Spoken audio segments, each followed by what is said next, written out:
ಅದರಿಂದ ಅಧಿಕಾರ ಹಂಚಿಕೆ ಆಗ್ತದೆ. ಅದಕ್ಕೆ ನಾವು ಪದೇ ಪದೇ ಹೇಳ್ತೀವಿ, ಹಿಂದುಳಿದ ವರ್ಗಗಳು ಅಧಿಕಾರದಿಂದ ವಂಚಿತರಾಗಿದ್ದಾರೆ, ಮಹಿಳೆಯರು ವಂಚಿತರಾಗಿದ್ದಾರೆ, ಅಲ್ಪಸಂಖ್ಯಾತರು ವಂಚಿತರಾಗಿದ್ದಾರೆ. ಇವ್ರಿಗೆಲ್ರಿಗೂ ರಾಜಕೀಯ ಅಧಿಕಾರದಲ್ಲಿ ಭಾಗ ಸಿಗಬೇಕು. ಯಾಕಂತಂದ್ರೆ ಸಾಮಾಜಿಕ ನ್ಯಾಯ ಅಂತ ಬರೀ ಭಾಷಣ ಮಾಡ್ಲಿಕ್ಕೆ ಇರ್ತಕ್ಕಂಥ ಪದ ಅಲ್ಲ. ಸಾಮಾಜಿಕ ನ್ಯಾಯ ನಿಜವಾಗಿ ಆಗ್ಬೇಕು ಅಂತಂದ್ರೆ ಯಾರು ವಂಚಿತರಾಗಿದ್ದಾರೆ, ಅಧಿಕಾರದಿಂದ ವಂಚಿತರಾಗಿದ್ದಾರೆ, ಅವ್ರಿಗೆಲ್ಲರಿಗೂ ಕೂಡ ಅಧಿಕಾರದಲ್ಲಿ ಪಾಲು ಸಿಕ್ಕಾಗ ಮಾತ್ರ, ಅಸಮಾನತೆ ನಿವಾರಣೆ ಆದ್ರೆ ಮಾತ್ರ, ಅವಕಾಶಗಳು ಸಿಕ್ಕಿದಾಗ ಮಾತ್ರ ಇದನ್ನು ಸಾಧ್ಯ ಆಗ್ತದೆ ಅಂತಕ್ಕಂಥ ಮಾತುಗಳನ್ನ ನಾವು ತಿಳ್ಕೋಬೇಕಾಗ್ತದೆ.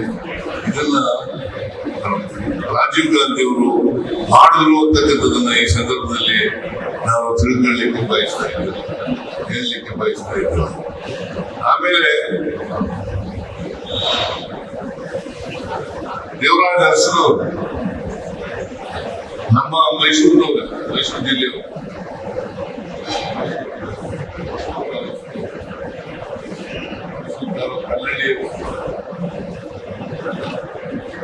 ಒಂದು ಸಂತೋಷ ಏನಪ್ಪ ಅಂತಂದ್ರೆ ನಾಲ್ವಡಿ ಕೃಷ್ಣರಾಜ ಒಡೆಯರು ಮೈಸೂರಿನವರು, ದೇವರಾಜ ಅರಸನವರು ಮೈಸೂರಿನವರು, ನಾನು ಮೈಸೂರಿನವರು.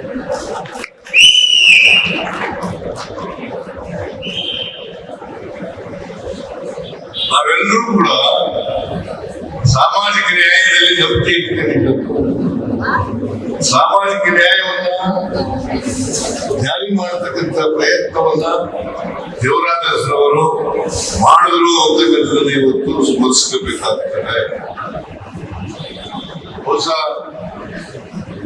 ಮಿಲ್ಲರ್ ಆಯೋಗ ರಚನೆ ಮಾಡಿ ಅಂದಿನ ಕಾಲದಲ್ಲಿ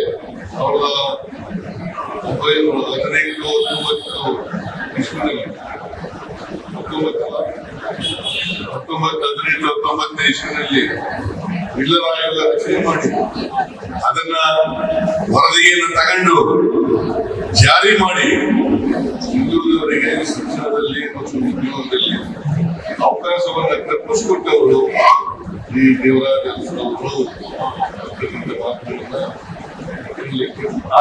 ನಾಲ್ವಡಿ ಕೃಷ್ಣರಾಜರು ಅಂತಕ್ಕಂಥದನ್ನ. ಆಮೇಲೆ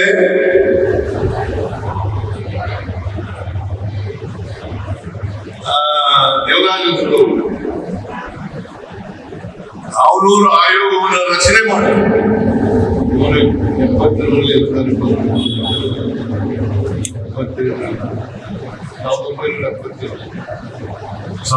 1972ರಲ್ಲಿ ಅಧಿಕಾರಕ್ಕೆ ಬಂದರು.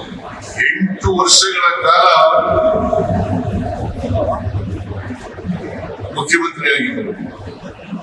ಬಹುಶಃ ಅವ್ರ ಕಾಲದಲ್ಲಿ ಎಲ್ಲರಿಗೂ ಅವಕಾಶಗಳನ್ನು ಒದಗಿಸಿಕೊಟ್ಟಂತ ಯಾರಾದರೂ ಧೀಮಂತ ಮುಖ್ಯಮಂತ್ರಿ ಇದ್ರೆ ಅವರು ದೇವರಾಜ ಅರಸರವರು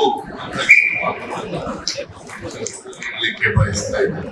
ಯಾಕಂತಂದ್ರೆ ನಮ್ಮ ಸಂವಿಧಾನದಲ್ಲಿ ನಾವು ಹೇಳ್ಕೊಂಡಿದೀವಿ, ಏನಂತ ಹೇಳ್ಕೊಂಡಿದೀವಿ, ಸಮ ಸಮಾಜವನ್ನು ನಿರ್ಮಾಣ ಮಾಡಬೇಕು. ಅಸಮಾನತೆ ಇರ್ತಕ್ಕಂಥ ಸಮಾಜದಲ್ಲಿ ಸಮಾನತೆ ಬರಬೇಕಾದ್ರೆ ಯಾವಾಗಲೂ ಅವಕಾಶಗಳನ್ನ ಹಂಚಿಕೆ ಮಾಡಿದಾಗ ಮಾತ್ರ ಸಮ ಸಮಾಜ ಬರಲಿಕ್ಕೆ ಸಾಧ್ಯ.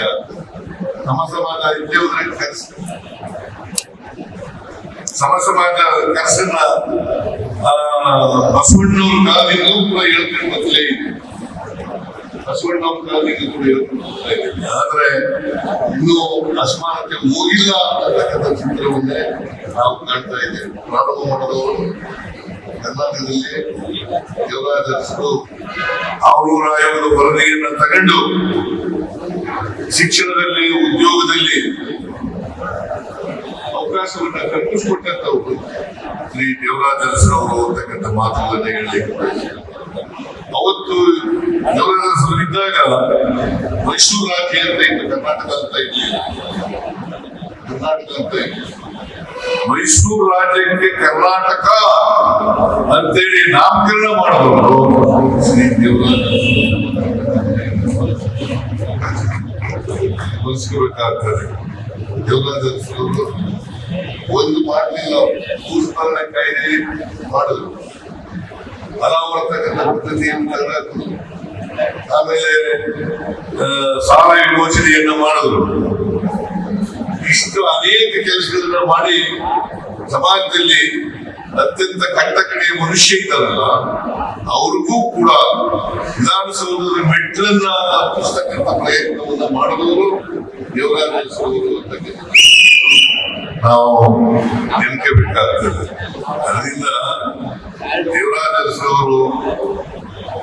ರಾಜೀವ್ ಗಾಂಧಿ ಅವರು ಮಾಡಿರ್ತಕ್ಕಂಥ ಕೆಲಸ ಇದೆಯಲ್ಲ ಅದನ್ನು ನೆನಕೊಂಡು ಅವ್ರನ್ನು ಸ್ಮರಿಸ್ಕೊಂಡು ಅವರು ಈ ಸಮಾಜಕ್ಕೆ ಮಾಡಿದಂತ ಕೊಡುಗೆಯನ್ನ ನಾವು ಮುಂದುವರಿಸತಕ್ಕಂಥ ಪ್ರಯತ್ನವನ್ನ ಮಾಡಬೇಕು. ಯುವಜನರಿಗೆಲ್ಲರೂ ಕೂಡ ಯುವಜನರಿಗೆ ಮುಟ್ಟಿಸ್ತಕ್ಕಂಥ ಕೆಲಸವನ್ನ ನಮ್ಮ ಪಕ್ಷ ಮಾಡಬೇಕು. ಯಾಕಂದ್ರೆ ಬಿಜೆಪಿ ಮಾಡ್ಲಿಕ್ಕೆ ಸಾಧ್ಯ ಇಲ್ಲ. ಬಿಜೆಪಿಯವರು ಸಂವಿಧಾನ ವಿರೋಧಿಗಳು, ಪ್ರಜಾಪ್ರಭುತ್ವ ವಿರೋಧಿಗಳು, ಸಾಮಾಜಿಕ ನ್ಯಾಯದ ವಿರೋಧಿಗಳು. ಆದ್ರಿಂದ ಅವರಿಂದ ಸಾಧ್ಯ ಇಲ್ಲ. ಇದನ್ನೆಲ್ಲ ಮಾಡಿರ್ತಕ್ಕಂಥವ್ರು ಕಾಂಗ್ರೆಸ್ನವರು ಅಂತಕ್ಕಂಥದ್ದನ್ನು ಹೇಳಲಿಕ್ಕೆ ಬಯಸ್ತಾ ಇದ್ದೇನೆ. ನನ್ನ ಕಾಲದಲ್ಲೂ ಕೂಡ ಸಾಮಾಜಿಕ ನ್ಯಾಯವನ್ನ ಮುಂದುವರಿಸತಕ್ಕಂಥ ಪ್ರಯತ್ನವನ್ನ ಮಾಡಿದ್ದೆ. ಅದು ಇನ್ನೂ ಹೋಗ್ಬೇಕು, ಮುಂದೆ ಹೋಗ್ತಕ್ಕಂಥ ಕೆಲಸ ಮಾಡ್ತಕ್ಕಂಥ ಕೆಲಸವನ್ನು ಮಾಡಬೇಕು. ಕಾಂಗ್ರೆಸ್ನಿಂದ ಮಾತ್ರ ಸಾಧ್ಯ, ಕಾಂಗ್ರೆಸ್ನಿಂದ ಮಾತ್ರ ಸಾಧ್ಯ. ಪ್ರಜಾಪ್ರಭುತ್ವದಲ್ಲಿ ನಂಬಿಕೆ ಇಟ್ಕೊಂಡಿರ್ತಕ್ಕಂಥವ್ರು, ಸಂವಿಧಾನದಲ್ಲಿ ನಂಬಿಕೆ ಇಟ್ಕೊಂಡಿರ್ತಕ್ಕಂಥವ್ರು, ಸಾಮಾಜಿಕ ನ್ಯಾಯದಲ್ಲಿ ನಂಬಿಕೆ ಇಟ್ಕೊಂಡಿರ್ತಕ್ಕಂಥವ್ರು ಕಾಂಗ್ರೆಸ್ ಪಕ್ಷ ಮಾತ್ರ. ಭಾರತೀಯ ಜನತಾ ಪಕ್ಷ ಅದರ ವಿರೋಧಿಗಳು ಅಂತಕ್ಕಂಥ ಮಾತುಗಳನ್ನ ನಾವು ತಿಳ್ಕೊಂಡಿದ್ದೀರಿ ಅಂತಕ್ಕಂಥದ್ದನ್ನ ಭಾವನೆ. ಅದರಿಂದ ನೆಹರು ಇರ್ಬೋದು, ಇಂದಿರಾ ಗಾಂಧಿ ಅವರು ಇರ್ಬೋದು, ರಾಜೀವ್ ಗಾಂಧಿ ಅವರು ಇರ್ಬೋದು,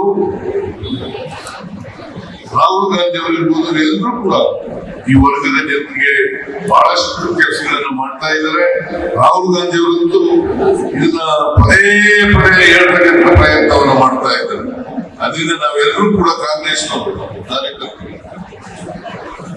ಎಲ್ರಿಗೂ ಸಮಾನ ಅವಕಾಶಗಳನ್ನ ಕಲ್ಪಿಸಿಕೊಡ್ತಕ್ಕಂಥ, ಅಸಮಾನತೆಯನ್ನು ನಿವಾರಣೆ ಮಾಡತಕ್ಕಂಥ ಬಾಬಾ ಸಾಹೇಬ್ ಅಂಬೇಡ್ಕರ್ ಅವರು ಹೇಳಿದ್ರು ಒಂದು ಮಾತನ್ನ, ಎಲ್ಲಿವರೆಗೆ ಈ ಸಮಾಜದಲ್ಲಿ ಅಸಮಾನತೆ ಇರ್ತದೆ ಅಲ್ಲಿವರೆಗೆ ಸಾಮಾಜಿಕ ನ್ಯಾಯ ಜಾರಿಯಾಗಲ್ಲ, ಜಾರಿಯಾಗಿಲ್ಲ ಅಂತೇನೆ ತಿಳ್ಕಬೇಕಾಗ್ತದೆ.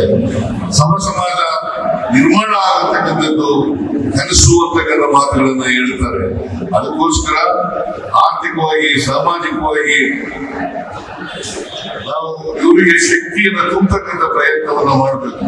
ಇದನ್ನೇ ದೇವರಾಜ ಅರಸನವರು, ರಾಜೀವ್ ಗಾಂಧಿ ಅವರು ಮಾಡಿದ್ರು ಅಂತಕ್ಕಂಥದ್ದನ್ನ ಇವತ್ತು ನಾವು ಯಾಕೆ ಸ್ಮರಿಸ್ಕೊತೀವಿ? ನಾಲ್ವಡಿ ಕೃಷ್ಣರಾಜ ಒಡೆಯರವರನ್ನ, ರಾಜೀವ್ ಗಾಂಧಿ ಅವರನ್ನ, ನೆಹರೂರವರನ್ನ, ಇಂದಿರಾ ಗಾಂಧಿ ಅವರನ್ನ, ರಾಹುಲ್ ಗಾಂಧಿ ಅವರನ್ನ ಯಾಕೆ ನೆನೆಸ್ಕೊತೀವಿ ಅಂತಂದ್ರೆ ಅವರೆಲ್ಲರೂ ಕೂಡ ಅಸಮಾನತೆಯನ್ನು ಹೋಗಲಾಡಿಸಲಿಕ್ಕೆ ಪ್ರಾಮಾಣಿಕ ಪ್ರಯತ್ನವನ್ನ ಮಾಡಿದ್ದಾರೆ, ಮಾಡ್ತಾ ಇದ್ದಾರೆ ಅಂತಕ್ಕಂಥ ಮಾತುಗಳನ್ನ ನಾವು ತಿಳಿಸಬೇಕಾಗ್ತದೆ.